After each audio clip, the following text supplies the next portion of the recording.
ৰঙিয়া জিলাৰ ক্ৰীড়া সন্থাৰ বিৰুদ্ধে সচেতনতাৰ প্ৰতিবাদ।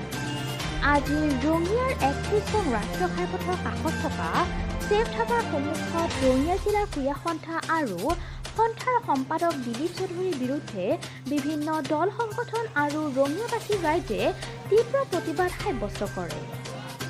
বিগত ৩১ বছৰ ধৰি নিজ ইচ্ছা অনুসৰি ৰঙিয়াৰ ক্ৰীড়া সন্থাৰ সম্পাদকৰ পদত থকা দিলীপ চৌধুৰীয়ে সম্পূৰ্ণ নিজ মন মতলেৰে সন্থা পৰিচালন কৰি ৰঙিয়াৰ ক্ৰীড়া ক্ষেত্ৰখন বহু পিছুৱাই লৈ যায় বুলি অভিযোগ কৰি কয় যে কেৱল মাত্ৰ ধন ঘটাৰ উদ্দেশ্যে এই সমিতিখনত কোনো নতুন মানুহ অন্তৰ্ভুক্ত কৰিব নিবিচাৰে।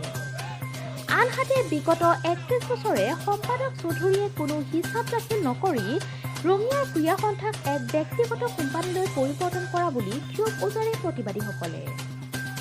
ৰঙিয়াৰ ক্ৰীড়া সন্থাই আজি ছেফ ধাবাত আয়োজন কৰা সাধাৰণ সভাৰ বিৰুদ্ধে দিলীপ চৌধুৰীৰ মুৰ্দাবাদ, আমাক হিচাপ লাগে, দিলীপ চৌধুৰীৰ হিটলাৰী শাসন বন্ধ কৰক, খেলুৱৈৰ জীৱন ধ্বংস কৰা বন্ধ কৰক আদি শ্লোগানেৰে প্ৰতিবাদ জনাই ৰঙিয়াৰ পৰিৱেশ উত্তাল কৰি তোলে।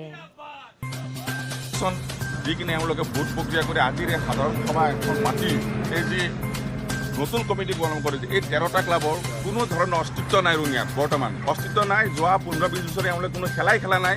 খেলৰ নামত এটা এক বেপাৰ চলাই আছে, ব্যৱসায় চলাই আছে। আৰু এখেতসকলে কি কৰিছে, নতুন ক্লাবৰ কোনো এফিলিয়েশ্যন নিদিয়ে। কিয় নিদিয়ে এইটো আপোনালোকে জানে যে নতুন ক্লাব আহিলে এওঁলোকৰ কমিটিত বেলেগ মানুহ সোমাব, এই যি কোম্পানীটো এওঁলোকৰ ধ্বংস হ'ব, এই যিটো প্ৰাইভেট কোম্পানী হ'ব গৈ আছে এইটো এটা, এই কাৰণে এওঁলোকে নতুন ক্লাব এফিলিয়েশ্যন নিদিয়ে। এইটো এটা ডাঙৰ অপৰাধ এওঁলোকৰ।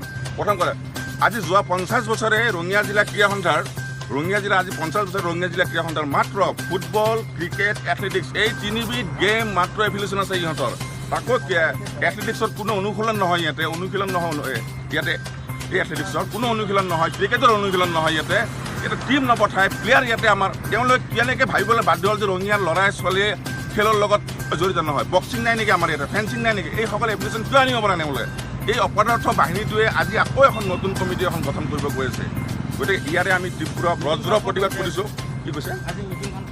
আজি মিটিংখন তেওঁলোকৰ নিজা জিলা ক্ৰীড়া সন্থাৰ অফিচ আছে, তাত নাপাতি কিনে ইয়াতে এখন ধাবাত পাতিছে মিটিংখন।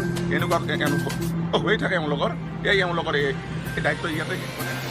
ৰঙিয়াৰ পৰা চৌধুৰী মুস্তাফা আহমেদৰ ৰিপৰ্ট, নিউজ অসম 24। সম্পূৰ্ণ নতুনকৈ হ'ব লাগে। আৰু প্ৰথম কথা হ'ল যে ক্লাববিলাক এফিলিয়েশ্যন দিব লাগে।